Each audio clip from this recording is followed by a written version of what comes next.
നിങ്ങൾ ഗൾഫിൽ ഇപ്പോൾ 10 വർഷം അല്ലെങ്കിൽ 20 വർഷം അങ്ങനെ ജോലി ചെയ്തിട്ടുള്ള ഒരാളാണെങ്കിൽ ഇന്ന് ഈ വീഡിയോയിൽ പറയാൻ പോണ കണക്കുകൾ നിങ്ങളുടെ ജീവിതത്തെക്കുറിച്ചായിരിക്കും.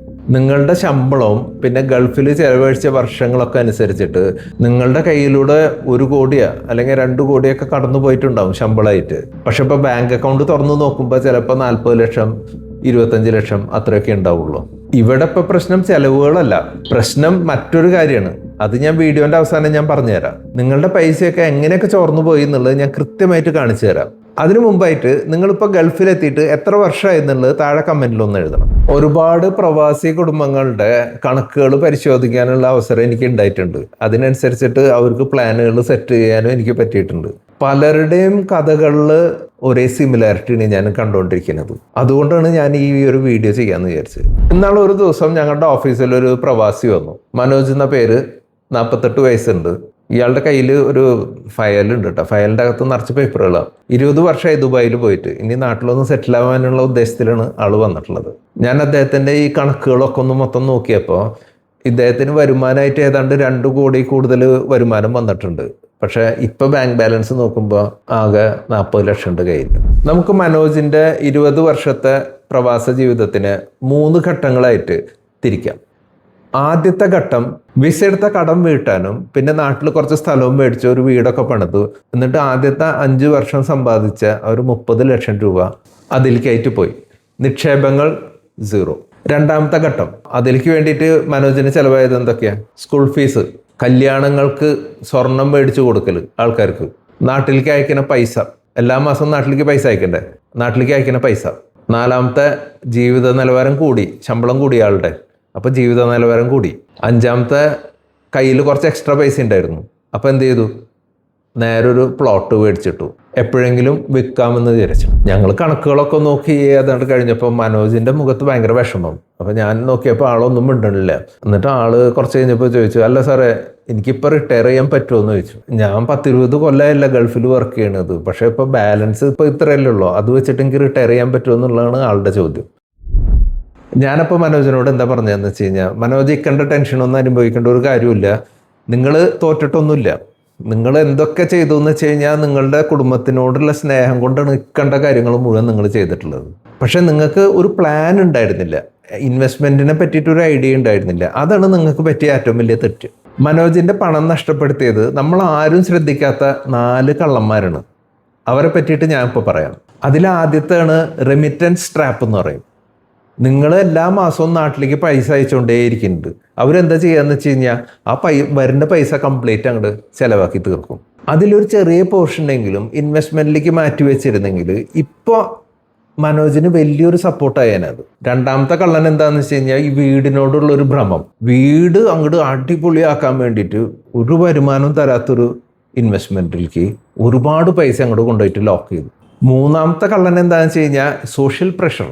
അപ്പോൾ ഗൾഫുകാരൻ എന്നുള്ളൊരു ബ്രാൻഡ് ഉണ്ടല്ലോ, അപ്പോൾ അത് നിലനിർത്താൻ വേണ്ടിയിട്ട് കല്യാണങ്ങൾക്ക് ഗോൾഡ് ഗിഫ്റ്റ് ആയിട്ട് കൊടുക്കുക, അല്ലെങ്കിൽ ക്യാഷ് ഗിഫ്റ്റ് ആയിട്ട് കൊടുക്കുക, പിന്നെ മറ്റേ വീട് പാർക്കലാകുമ്പോൾ അവിടേക്ക് വലിയ വലിയ ഗിഫ്റ്റുകൾ കൊടുക്കുക.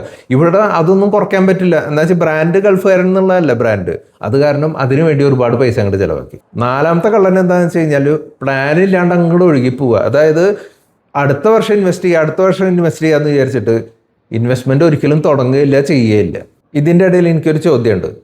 ഇപ്പോൾ ഈ നമ്മുടെ മനോജ് ഏറ്റവും അധികം ചിലവാക്കിയ ഇതിനായിരിക്കും? വീടിനാണോ അല്ലെങ്കിൽ മറ്റ് ആവശ്യങ്ങൾക്കാണോ? അതൊന്നും നിങ്ങൾ താഴെ കമൻറ്റിലൊന്നും എഴുതും. എന്നാൽ ഇതേ തെറ്റ് ചെയ്യാൻ പോണ ഒരു പുതിയ പ്രവാസി എന്താ ചെയ്യണമെന്ന് വെച്ച് കഴിഞ്ഞാൽ എത്രയും വേഗം അവരുടെ ശീലങ്ങൾ മാറ്റും. പേ യുവർ സെൽഫ് ഫസ്റ്റ്. അതായത് നമ്മളെ ശമ്പളം കിട്ടിയ ആദ്യം തന്നെ അവർ എന്ത് ചെയ്യും? ഇൻവെസ്റ്റ്മെൻറ്റിലേക്ക് ഫോക്കസ് ചെയ്യും. ബാക്കിയുള്ളത് മതി ചിലവാക്കലും മറ്റ് ആഡംബരങ്ങൾക്കുമായിട്ട്. അവരുടെ ജീവിതത്തിൽ മാറ്റം വരുന്നത് എന്തുകൊണ്ടാണ്? ശമ്പളം കൂടിയോണ്ടോ അല്ലെങ്കിൽ വരുമാനം കൂടിയോണ്ടോ ഒന്നല്ല, ശീലം മാറ്റിയതിൽ. ശമ്പളത്തിൽ നിന്ന് ഫസ്റ്റ് പോർഷൻ നേരെ ഇൻവെസ്റ്റ്മെൻറ്റിലേക്ക് ചെയ്യും. നേരത്തെ ഞാൻ 4 കള്ളന്മാരെ കഥയിന് പറഞ്ഞു. ഇനി ഒരു 5ാമത്തെ ഏറ്റവും വലിയ വില്ലനുണ്ട്. അതാണ് ഇനി പറയാൻ പോണത്. മനോജിൻ്റെ ജീവിതത്തിൽ ഏറ്റവും അധികം ബാധിച്ച ആ വില്ലൻ ആരാന്നറിയോ? കോമ്പൗണ്ടിങ് നഷ്ടപ്പെടുത്തിയ സമയം, ലോസ്റ്റ് കോമ്പൗണ്ടിങ് ടൈം. 20 വർഷം മുമ്പ് സിമ്പിളായിട്ട് ഒരു 10,000 വെച്ചിട്ട് ഇൻവെസ്റ്റ് ചെയ്യാൻ പറ്റാവുന്ന ഒരാൾ ഇപ്പോൾ എത്ര വെച്ച് പിടിക്കണം? ഒരു 50,000 വെച്ച് ഇട്ടാലേ ആ ലെവലിലേക്ക് എത്തുള്ളൂ. കാരണം എന്താണെന്ന് വെച്ച് കഴിഞ്ഞാൽ കോമ്പൗണ്ടിങ് പണത്തിനേക്കാളും കൂടുതൽ സ്നേഹിക്കുന്ന സമയത്തിനാണ്. പണത്തിനെ നമുക്ക് തിരിച്ചു പിടിക്കാൻ പറ്റും, പക്ഷേ സമയത്തിന് ഒരിക്കലും നമുക്ക് തിരിച്ചു പിടിക്കാൻ പറ്റില്ല. ഞാൻ ഇനി പറയാൻ പോണ ഒരു 5 നിയമങ്ങളുണ്ട്. അത് ഞാൻ ഉണ്ടാക്കിയിട്ടുള്ളതല്ല. കുറേ പ്രവാസികളായിട്ട് ഇൻട്രാക്ട് ചെയ്തതിന് ശേഷം അവരുടെ അനുഭവങ്ങളാണ് എന്നെ അത് പഠിപ്പിച്ചത്. ഗൾഫിലുള്ള നിങ്ങൾ പാലിക്കേണ്ട 5 പ്രധാനപ്പെട്ട നിയമങ്ങൾ ഞാനിപ്പോൾ പറഞ്ഞുതരാം. ആദ്യത്തെ നിയമം എന്ന് വെച്ച് കഴിഞ്ഞാൽ എമർജൻസി ഫണ്ടാണ്. ഗൾഫിലത്തെ ചിലവുകളും നാട്ടിലെ ചിലവുകൾക്കും ഒക്കെ കൂടിയിട്ട് നമുക്ക് ഒരു 6 മാസം കൊണ്ട് എത്ര പൈസയാണോ ചിലവാകുന്നത് അത് നമ്മളൊരു ലിക്വിഡ് അസറ്റായിട്ട് നമ്മൾ മാറ്റി വെക്കണം. അപ്പോൾ നമുക്ക് എപ്പോഴാണോ അത്യാവശ്യം വരുന്നത് അപ്പോൾ നമുക്ക് ഉപയോഗിക്കാൻ വേണ്ടിയിട്ട്. ഇത് വലിയൊരു സുരക്ഷയായിരിക്കും നിങ്ങൾക്ക്.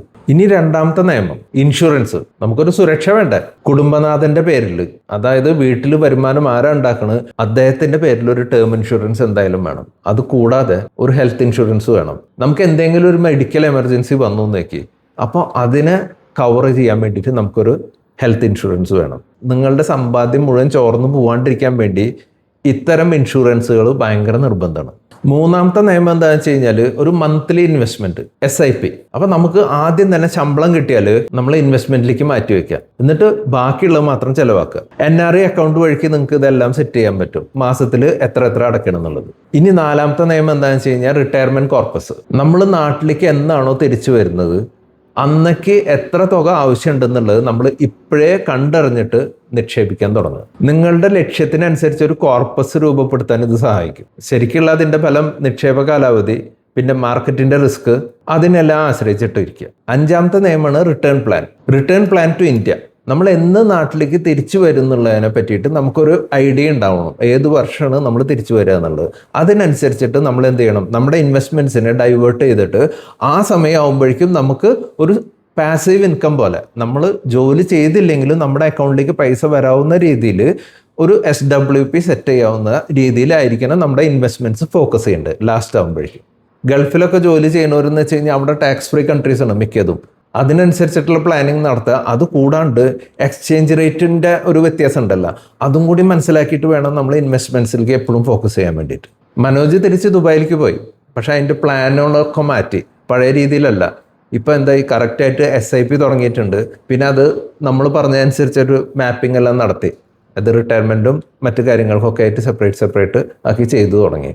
മനോജ് ഇവിടെ നിന്ന് തിരിച്ചു പോയതിന് ശേഷം എന്തായാലും ഒരു പുതിയ ശീലം തുടങ്ങിയിട്ടുണ്ട്. നിങ്ങൾക്കും അതുപോലെ ഒരു പുതിയ ശീലം തുടങ്ങാൻ താല്പര്യം ഉണ്ടെങ്കിൽ നിങ്ങൾ കണക്കൂട്ടി ബുദ്ധിമുട്ടേണ്ട ആവശ്യമൊന്നുമില്ല. ഞങ്ങളെ താഴെയുള്ള വാട്സപ്പ് നമ്പറിലേക്ക് കോൺടാക്ട് ചെയ്താൽ മതി. നിങ്ങളുടെ പ്രവാസ ജീവിതം കൃത്യമായ പ്ലാനോടുകൂടി മുന്നോട്ട് പോകണമെന്ന് വെച്ച് കഴിഞ്ഞാൽ, നിങ്ങൾക്കൊരു ഫൈനാൻഷ്യൽ പ്ലാനോടുകൂടി മുന്നോട്ട് പോകണമെന്ന് വെച്ച് കഴിഞ്ഞാൽ ഞങ്ങളൊന്ന് കോൺടാക്ട് ചെയ്യാം. ഇന്ത്യൻ സമയം രാത്രി 9 മണിക്ക് ശേഷം ഞാൻ പ്രവാസികൾക്ക് മാത്രമായിട്ട് കുറച്ച് സമയം മാറ്റി വെച്ചിട്ടുണ്ട്, ഏതാണ്ട് 1 മണിക്കൂറോളം സമയം. അപ്പോൾ താല്പര്യം ഉണ്ടെന്ന് വെച്ച് കഴിഞ്ഞാൽ നിങ്ങൾ അഡ്വാൻസ് ആയിട്ട് ആ ഒരു സ്ലോട്ട് ബുക്ക് ചെയ്യുക. ഏതാണ്ട് ഒരു 15 മിനിറ്റോളം ഞാനായിട്ട് നേരിട്ട് സംസാരിക്കാൻ പറ്റും.